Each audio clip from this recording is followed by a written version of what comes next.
I was born in America, in Omaha, Nebraska. Could you tell us your name? Malcolm. Why do you use that? Well, easy I can explain it. Where do you go to school? Tell us a little about yourself. Well, just a moment. When you ask me about my name, I only wanted to tell a public who you are. if a Chinese were to come in here and say his name was Patrick Murphy, you'd know that somewhere along the line he got in trouble or fell by the wayside. So that's not a Chinese name. No. If a Chinese person has no business with an Irishman's name, if a yellow man looks absurd wearing a white man's name, it's even more absurd for a black man to have a white man's name. The Negroes, and you ask for an explanation, you can take my explanation. If you want it, take it the way I give it to you, or you don't want it.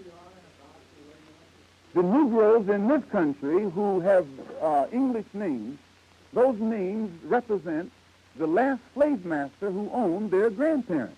It is not their name. It is the slave master's name. So when we become Muslims, sir, and we turn back toward our own culture, we reject, we cut aside completely those things that stigmatize us in this country. X also represents the unknown, and I think you will agree that the history of the black man, before he was brought to this country, you'll find that he came from Africa, which had a Muslim culture and Muslim civilization, a great part of it. And the Mali Empire stretched from the Nile River over to the shores of West Africa. That was a Muslim empire. The Moorish Empire was Muslim. The empires that existed in northern Nigeria were Muslim. Kano, one of the oldest cities in Africa, was a Muslim city 500 years before Columbus discovered America.